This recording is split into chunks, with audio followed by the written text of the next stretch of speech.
Welcome into the Penn State Pulse. I'm your host, Dylan Dawson, and we're kicking things off in a big way in episode 1.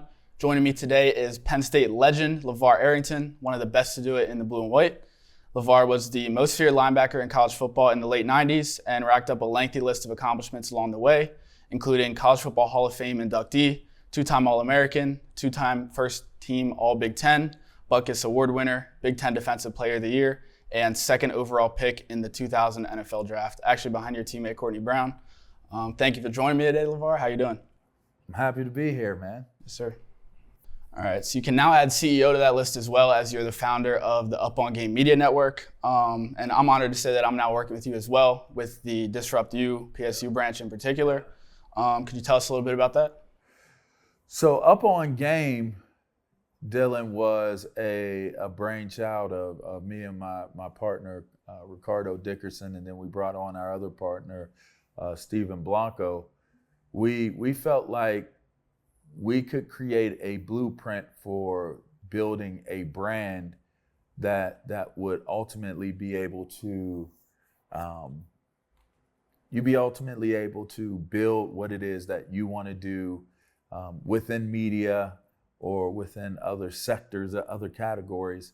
And we wanted to set out to prove that it was possible to take a concept from nothing to a radio show, to a podcast, to a visual podcast, to whatever else it was going to be.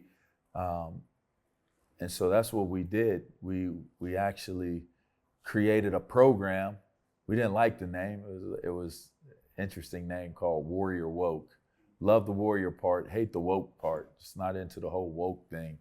But it was basically a program where we taught young athletes and young aspiring people that wanted to be within like media, social media, digital spaces, creating content and giving a understanding and awareness of how to prepare, how to project, how to conduct yourself in front of the camera, how to put yourself and present yourself the best way that you possibly could present yourself. So that ultimately led to us going to the next phase of that, which was creating a show.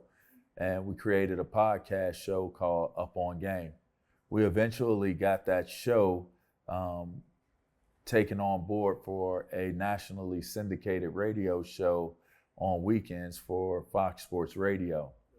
That ultimately led to me progressing and getting a 5-day-a-week morning drive show called Two Pros and a Cup of Joe.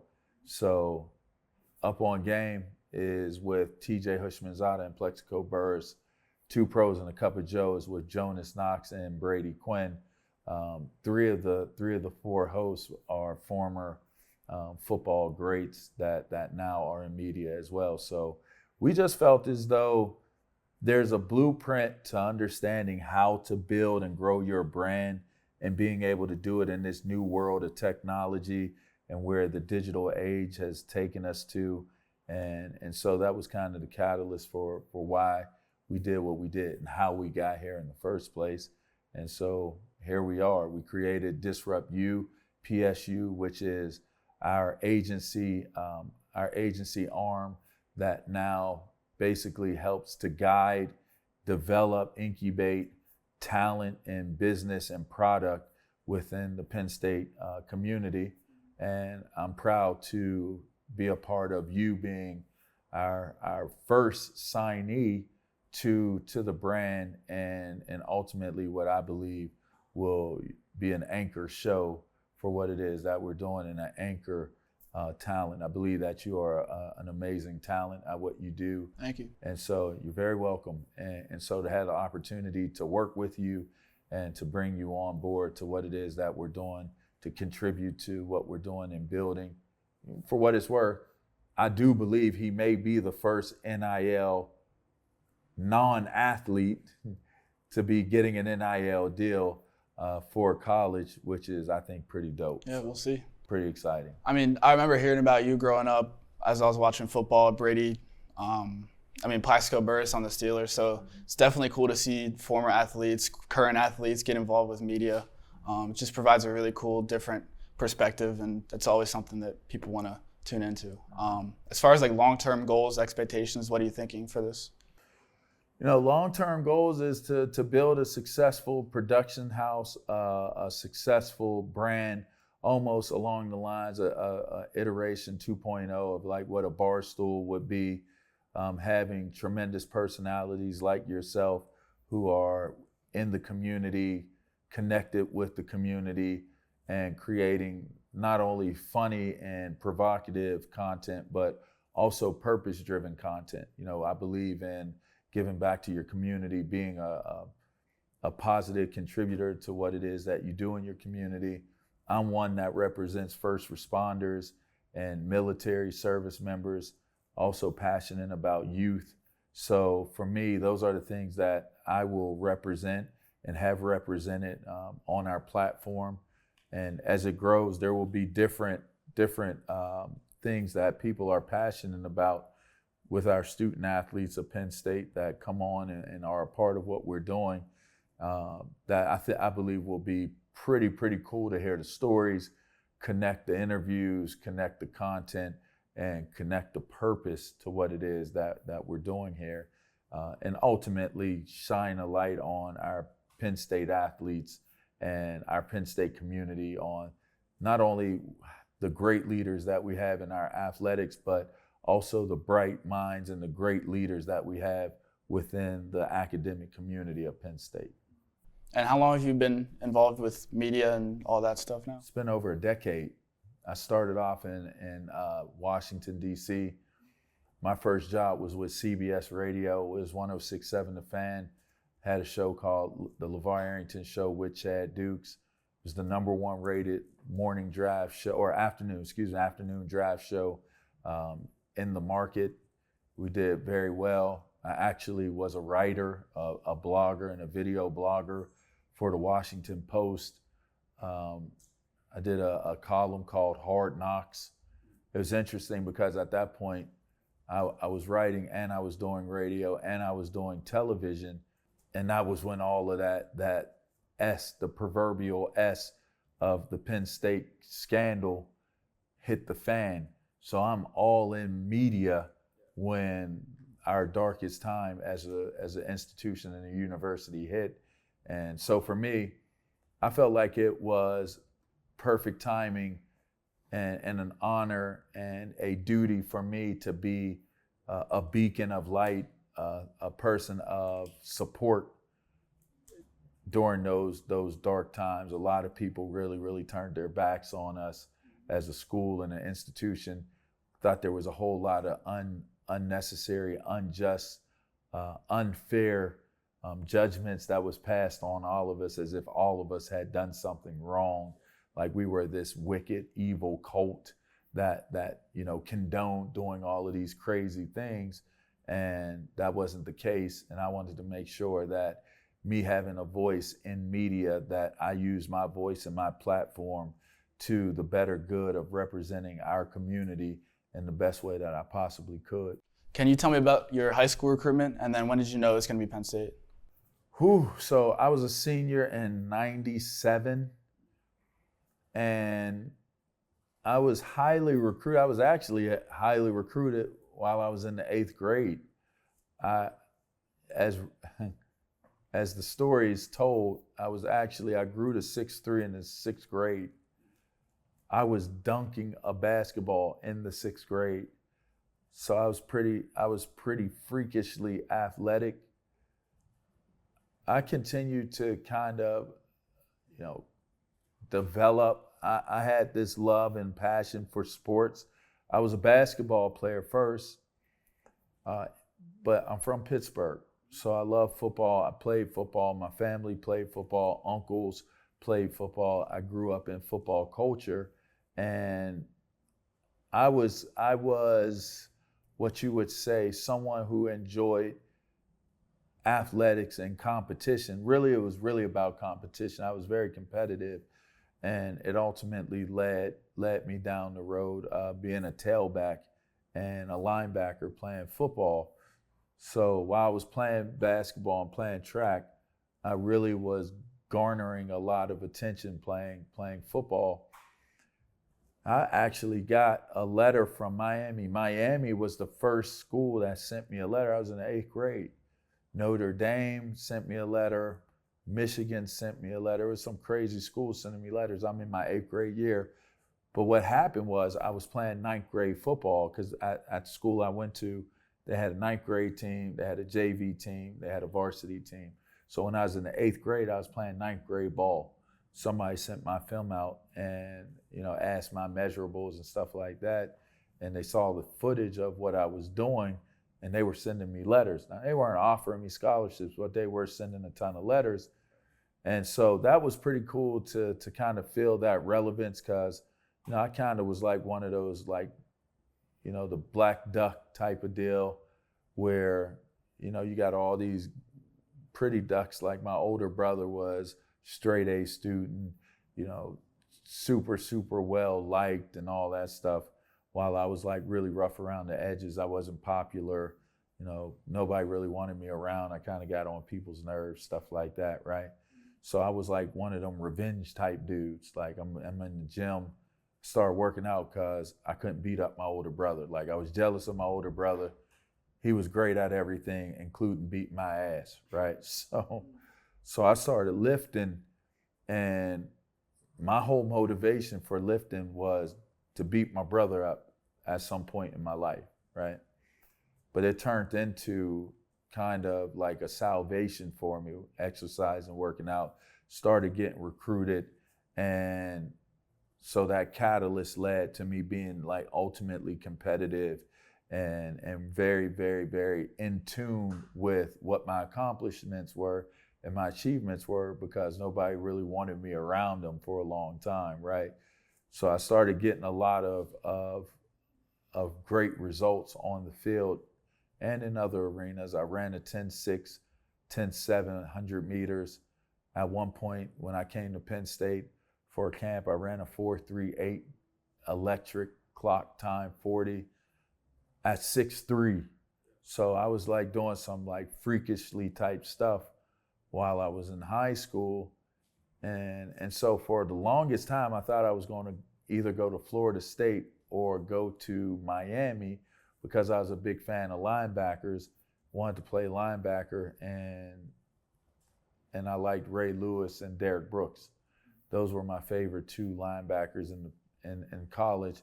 And Greg Lloyd was obviously Pittsburgh Steeler. He was my favorite pro linebacker. So I kind of patterned my style after that physical, violent type of mean type dude playing the game. And a lot of schools were attracted to the way I played the game because I was fast and I was physical and I was mean. And for the most part, I felt like people acknowledged the fact that I had a very, very high football IQ. So my recruitment was pretty intense. At some point, I think I had about 4 packing boxes worth of letters, like 4, like packing boxes, like tall packing boxes, like full of letters. Like if you'd have dumped them out, it's crazy how many people had, who knows what they, if they wrote it or somebody else wrote it, who knows. But I had offers from everybody by probably my sophomore year, into my sophomore year. And for me, the recruitment process was fairly simple because I kind of felt like in my mind, I wanted to go to Miami. Some stuff happened at Miami. They were going on probation by the time I was going there. So I kind of decided that. Florida State recruited me, but they didn't recruit me as hard as other schools. So it was kind of like if I go out of state and I go play for a school like Florida State, they had recruited and offered a few guys that were in-state. Guy by the name of Jamal Reynolds is one of the names that sticks out to me that got recruited to go there same year as me.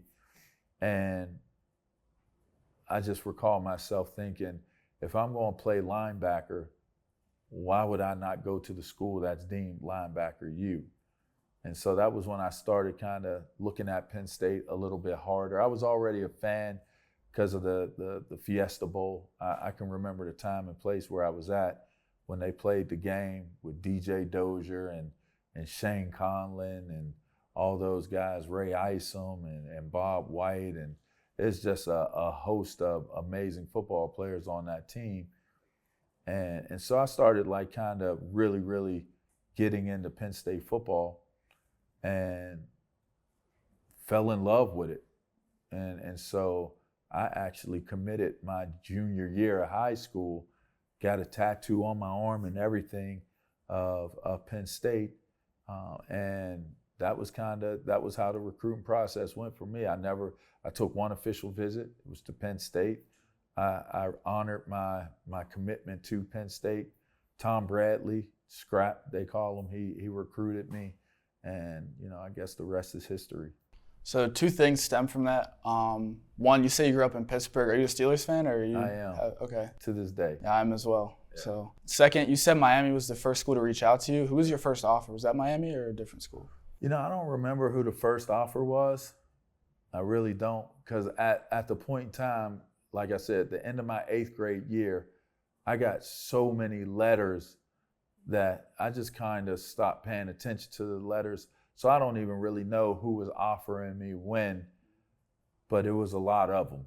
There was a ton of offers, and this was pre-digital age. So imagine your house phone just ringing non-stop. And then obviously receiving letters at school, receiving mail at your house. There was no inboxing, like slide into DMs as a coach or anything like that. No posting offers on Twitter. They was sending letters, dog. It's the only way they could get to you, I guess. That's the only way they could get to you, or come see you. So it was, and I guess that makes me old, but yeah, I don't recall who the first offer was. I don't even recall what it sounded like or what it felt like. I just remember I ended up building a really strong relationship with Coach Bradley, and he really captured my imagination.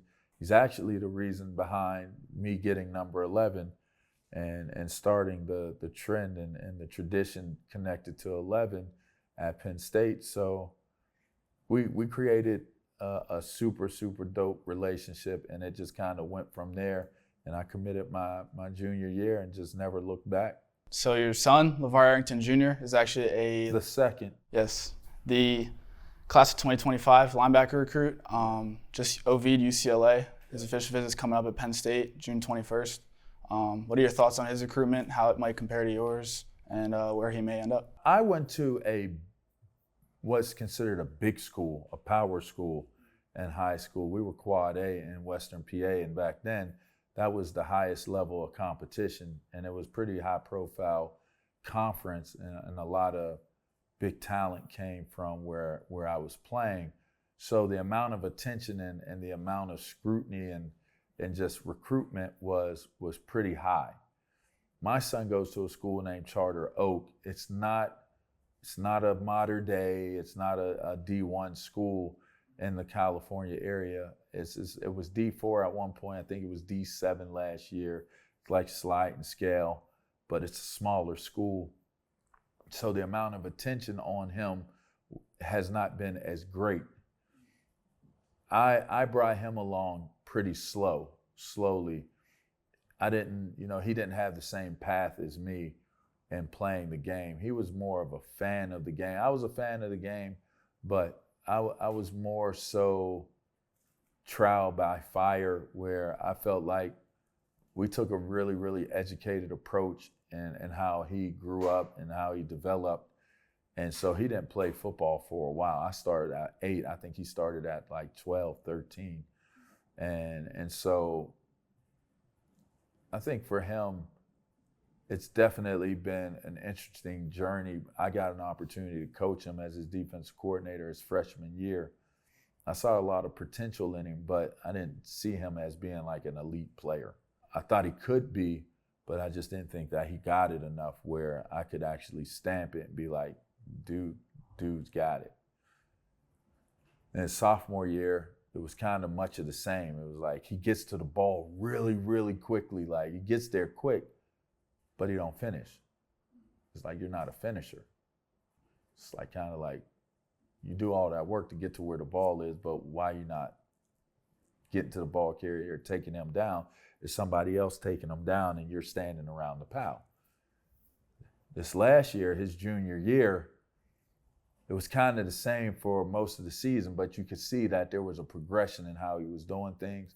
And then we get to the end of the season, and he just had one game where he just snapped out. Like it was almost like everything kind of clicked for him. And he grew up like overnight. Like for me, I was old. Like I was a holdback kid. They held me back, and that's a big thing now is holding guys back so they're more mature and they had that click moment earlier than their senior year, So he's 17. I was 18 at this point in his career. I was turning 19 going into my freshman year. He'll be 18, and in fact, if wherever he ends up going, he'll be an early enrollee. So he'll be 17 in his freshman year of college. So I don't really judge him based off of me. I don't do the comparison deal because he's young. He's younger than what I was. But after he had that click moment, he's been a movie. He's been a movie, and I'm not one to be braggadocious about my kids, but he's developing and has turned into a pretty special dude. Like he tracks the ball as fast and as quickly as anyone I've seen at the level. Like if I'm looking at everyone around the country, he's in the top percentile of guys with athletic ability and intelligence to diagnose, and he finishes now. That's been the biggest thing. Will you finish? And so he's now started to finish plays, and it's taken his game, like what it looks like, to a whole entirely different level. So I'm pretty excited for him. As you mentioned, we've been on these official visits, and we're seeing how all of that goes. He's narrowed down to 3 schools, Tennessee, UCLA, and Penn State. And so we've already visited UCLA. We're heading to Tennessee, and we'll visit Penn State at some point, and it's next week actually. And so we're just taking it day by day, but I think the kid is pretty special. I'm certain that he is the type of talent that if he just maintains a focus and a level of hunger to continue to want to learn and be better, I think his trajectory is pretty high. Mm-hmm. And how do you handle that with, obviously you guys have, as a family, heavy ties to Penn State with you going there and having a ton of success. I mean, Penn State's recruiting him now pretty heavy. So how do you kind of balance that without being pushy? That's a good question, Dylan, because it's hard to say that you can remove your emotions from it. Like for me, the things that I was able to accomplish and the things that I have experienced as LeVar Arrington, if you can imagine, like why wouldn't you want to go to the school where you come out, if you make a play, the moment, first of all, before you even come out and make a play, the moment you commit to the school, it's you've turned on the lights instantly just based off of your name. It's a blessing and possibly a curse at the same time because he's probably going to be unfairly judged on the type of player that he is and the type of plays that he makes and how he makes them based off of what I did. But I always say the society and the culture we live in today, they remember names. They don't really remember anything else, So I don't know that he will have to deal with the intense scrutiny the way I think or thought that he would have to, because a lot of times people, like there are a lot of people, like even with your video, right? Like people were cutting me from the team. They start Micah, they benching Abdul, they cutting LeVar, right? Like, so a lot of people don't even really remember who I am. So I think he would have an opportunity to go to Penn State and be able to build his own reputation and build his own legacy, void of it being in my shadow. But at the same time, there are a lot of people that do know who I am. And I think there will bring a level of pressure. But But for me, I feel like he's been prepared for it. I mean, it's just kind of something that he's always wanted to do. It's not something that I put in front of him. So I feel like whatever decision he makes, he's going to be a pretty special dude wherever he goes. But if it were to be Penn State, that would be pretty dope. Yeah, that's probably a really cool feeling as a dad if that does come to fruition. Yeah, it would be. All right. Do you have any particular memory or play or game or anything that stands out about your college career as a favorite? Any particular play that stands out for me from college or game? I'd say my last game sticks out. I'll say this: my first bowl game and my last game, which was my bowl game, stick out. My first bowl game sticks out because I was on the field with Fred Taylor and Javon Curse. And if you know those two names, you look them up. If you don't know them, Fred Taylor is one of the most gifted running backs that I've ever faced in my entire life. Probably the most gifted running back that I've faced.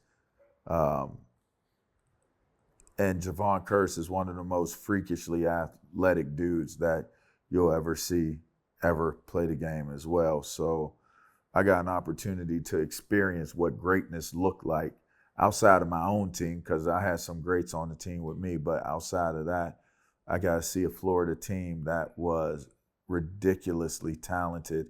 And Fred Taylor and Javon Curse were on that field playing for that team. I say my last bowl game, the Alamo Bowl, because it was things coming full circle. There's probably a whole bunch of other dudes on the other side of that ball that were looking at me and like, that's LeVar Arrington. You know what I mean? Like, dang, like, that's LeVar Arrington, which is like, that's what you do this for, right? If you're going to play the game, you play the game to have an impact where you create something that's worth talking about, where you create something that's worth remembering. And so that was probably the most memorable, because the performance that I put in for my last game was pretty undeniable. I think I forced three interceptions. I had like 3 or 4 sacks. Had like 11, 12, 13 tackles. It was something crazy. My stat line was crazy. And I won MVP of the game. And I won it over all the defenders on the field, which obviously Brandon Short is an amazing linebacker that played for Penn State. Courtney Brown, an amazing defensive end that played for the team, amongst others, Dave Macklin, Mac Morrison, David Fleischauer, Amani Bell, Justin Kirpakis. I mean, it was our team was littered with talent, and so to be able to finish my college career where I got the most valuable player award for the bowl game definitely stands out the most out of most other games that I went through. Yeah, so you went out on a high note. So a lot of people don't know about this, but tell me a little bit about Adam Sandler and the Waterboy. So it's interesting. I told people like a long time ago when I was on my first radio show in Washington, D.C., that Adam Sandler came to Penn State, visited with the team, visited with the managers, visited with Coach. He's a big Joe Paterno fan. And for his time there, he actually studied me and what I was doing for his role in The Waterboy.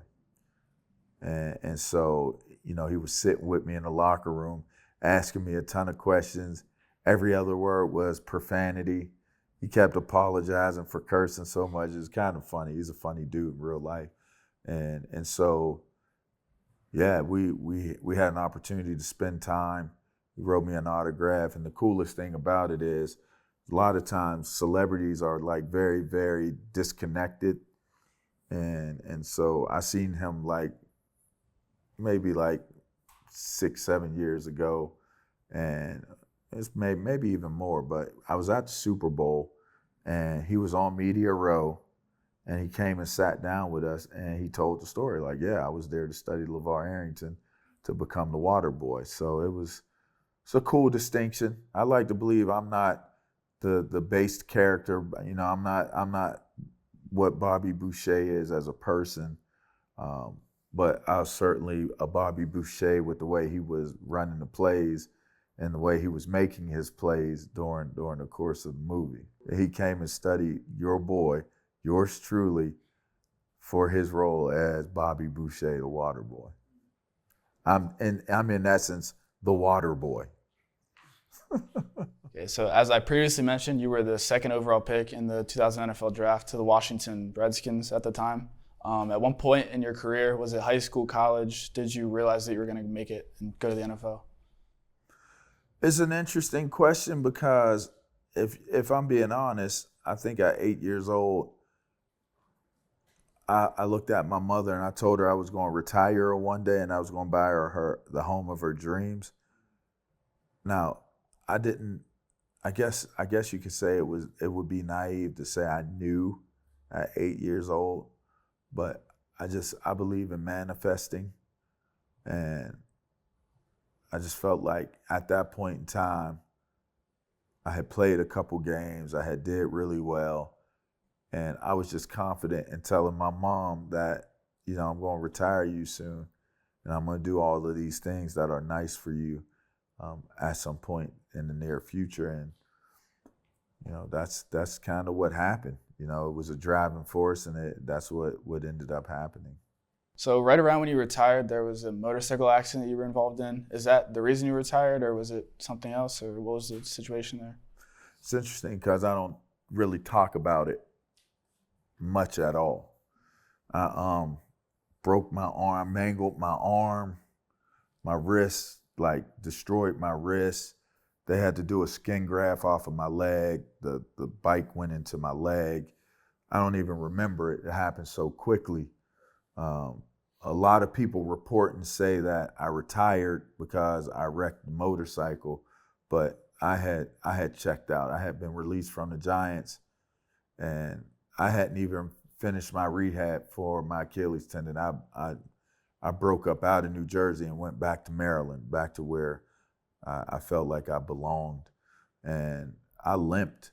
I limped for 3 years after I blew my Achilles tendon in my last season with the New York Giants. So for me, I was done playing football when I was sitting on the turf in Texas Stadium, looking around, smelling the popcorn and, smelling everything. I took in the sights, I took in the sounds, because I knew in my heart and in my mind that was the last time I'd ever be on the football field this way. So, but that's how the cookie crumbles sometime. And I'm grateful for my time in the league. I'm also grateful for the opportunities that I had and I have based upon the person that I was and the player that I was when I played the game. Right. So would you say it was pretty tough for you to walk away from it, or were you satisfied with your body of work at the time?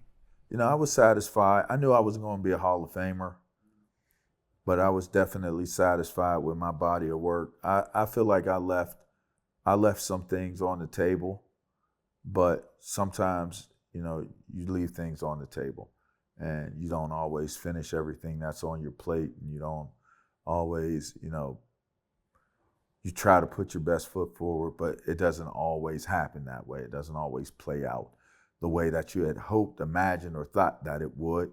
And I feel like for all the things that I'm doing now to accomplish and to be more in life, I don't know that I would have been this motivated and this inspired for this chapter of my life had I had the type of career that I thought I was going to have as a pro.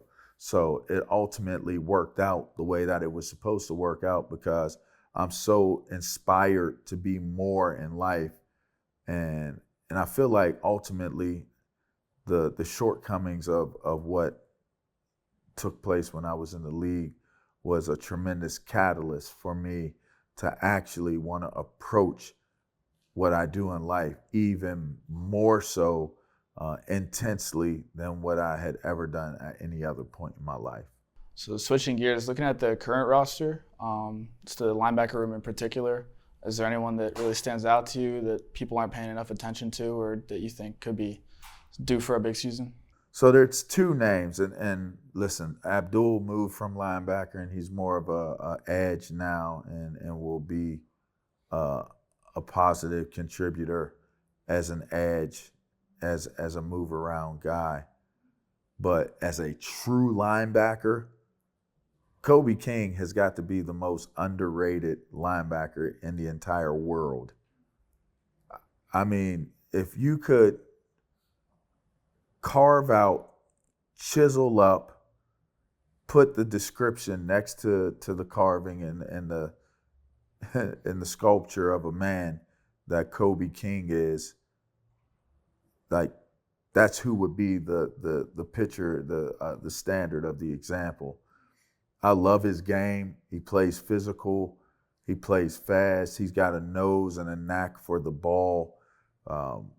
You can tell he's super smart and how it is that he conducts the business and directs the players around. I just think he's special.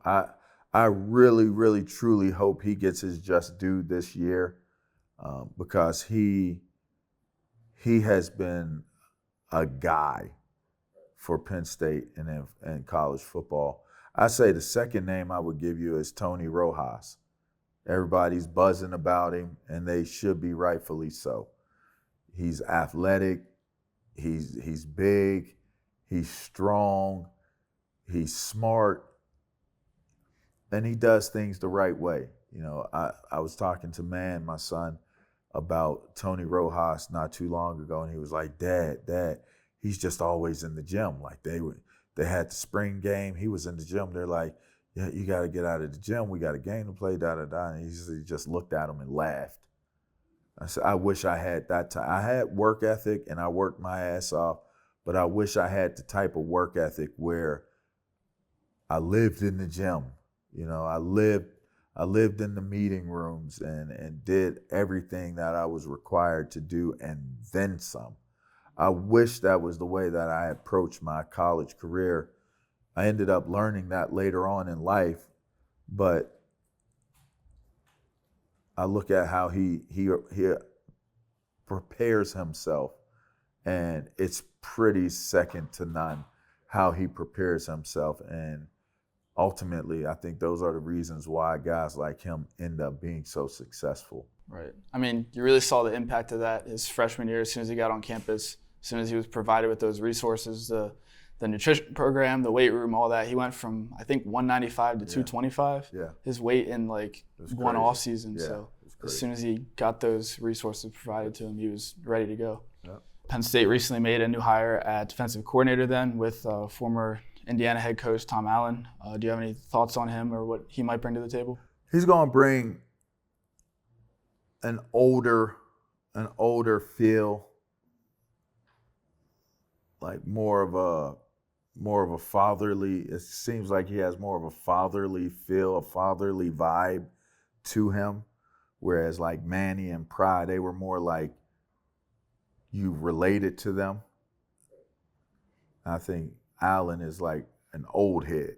You're not going to relate to him. But sometimes when you have coaches like Allen, guys gravitate to him and feel as though they can trust him and feel as though the things that he's saying are accurate to the success that you're seeking and the little things that you need to do. And so I think their defense they'll be pretty good this year. I know they lost, the two ends. You lose Chop, you lose Adisa. Those are big losses. But Sutton and guys, Devon on the inside, I mean, you have some really, Abdul is going to be out there on the D-line this year. You have some really, really special guys athletically and maturity-wise that are out there on the field. So I wouldn't be surprised if this is a much more dominant defense this year than what it has been in quite some time. Right. And what do you think is of the team as a whole? And do you have a record prediction or anything like that for the year? I think the team's going to have a good year, but I always think they're going to have a good year. And so they're not having a good year until they're not having a good year, right? So for me, I'm kind of a wait and see type of guy. I'm optimistic that they can win the better vast majority of their games. But I'm a tad bit concerned, maybe a tad bit nervous that the scheduling and how hard the conferences are and everybody loading up and gearing up to come to the Big Ten this year, and it's going to be. I'm concerned if we lose. I'm concerned because there's all kinds of crazy feelings circulating around about the head coach, and for good or for worse, for bad or for better, he's got to do something that ultimately moves the needle in the right direction in terms of the next level for this team. And so we're going to have to wait and see how that all plays out. But I'm hopeful, based upon the amount of talent that we have on our roster, that this new offensive coordinator, has our quarterback, has Drew Aller loosen up and just play his game.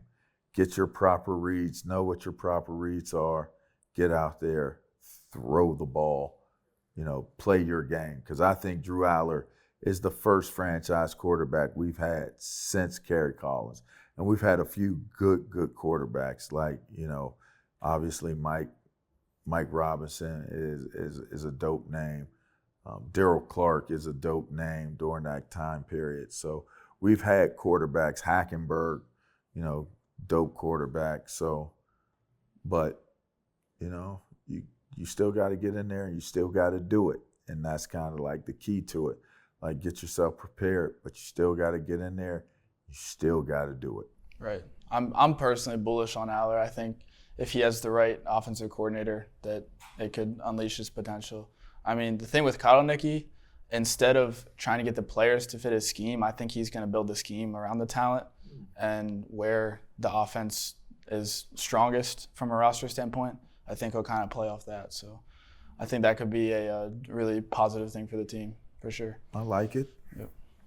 And before we get out of here, I have to ask about Serena Williams. What was your interaction with her? How did that all play out? Like, what's the deal there?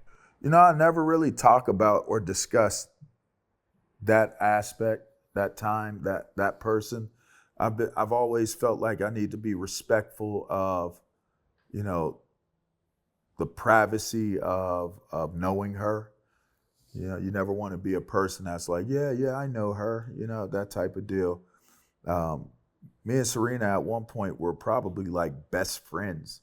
We ended up meeting at an ESPN commercial shoot when they used to do the commercial shoots that were like you're walking through the office and something's going on. There's a king chair and LeBron James is sitting in the chair, and they were doing those funny, cool little commercials. So we were at the video shoot, and we met, and we were cool. Like we ended up talking. Like I had a thing for her. I'll admit that. Like I mean, who didn't have a crush on Serena back then? And if you especially somebody like me, you'd have a crush. So it was kind of like a crush deal. I talked to her manager. We ended up meeting and hanging out, and we were pretty close for it was a few years.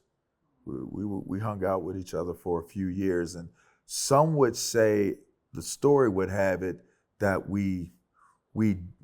I've never said this out loud, but we actually dated. I've said it's like the first time I'm ever saying this. And we dated for a while. I went through a lot with her. We grew up a lot. When she was transitioning from being a star tennis player to a superstar tennis player, I was there. And I got to see the rise of her going from being a star with the beads in her hair, like she was still wearing beads. This goes back to like early 2000s. And then she transitioned into being a young woman, like being a woman and being like Serena, and it was pretty cool. It's pretty interesting because you're hanging out with somebody. They say you are the company that you keep, and so I was hanging out with somebody who would eventually be the greatest, one of the greatest athletes. I won't even just put her under greatest woman athlete, female athlete. Like, she's one of the greatest athletes of all time, and easily dominated this last generation of athletics. So it's pretty cool to know that someone who accomplished everything that I would have wanted to accomplish was able to do it. And so I never really talked about, well, why didn't it work out, or, why didn't you guys stay together? We were young, we were like, literally, we were young. I was just coming into the league. There was just a lot of different things going on, a lot of different powers pulling this way, that way, and it didn't kind of solidify itself that way. But yeah, I was always a fan of her, continued to be a fan of her, and what her endeavors were and her life was. Still to this day, keep up with what she's got going on, and am a fan of, her accomplishments and different things like that. So, but yeah, I mean, I may have, I don't know, I think there was a book that was written. I don't know. They say that, I might have had a negative impact on her. I don't know why that would be, but I felt like we were always really cool. I got to know the family really well. I was around when, her sister, tragically, had her, lost her life. I was around, but life went on. It's kind of interesting. You every once in a while you think about, like, did I make the right decision? Definitely did. I definitely did. Yeah, I definitely did. But nonetheless, it definitely was a time where we were really close. We were really close with one another, and I went to tennis matches, was a part of the tennis community and stuff like that, and seen a lot of stuff, man. So that's the Serena story. Super proud of you, Serena, and super proud of what she's accomplished. And yeah, that was a long time ago, but absolutely was something at one point. Mm. All right. Well, I think that's going to do it for episode 1 of the Penn State Pulse. Thank you guys so much for watching. Thank you, LeVar, for hopping on. Appreciate you having me on, man. I'm sure you'll be on here again as we're working together. I'm looking forward to seeing what you do, man. I really am. I'm excited about what you bring to the table. I think the stuff that you do is funny as hell. I think you're pretty creative, and I'm really, really looking forward to seeing the content that you produce and where it all goes. So appreciate you having me on as the inaugural, the first of the podcast shows officially under Disrupt You PSU that you've done. So I appreciate you having me. Yeah, definitely. A lot of fun and unique content on the way. But for now, signing off. Thanks again for watching.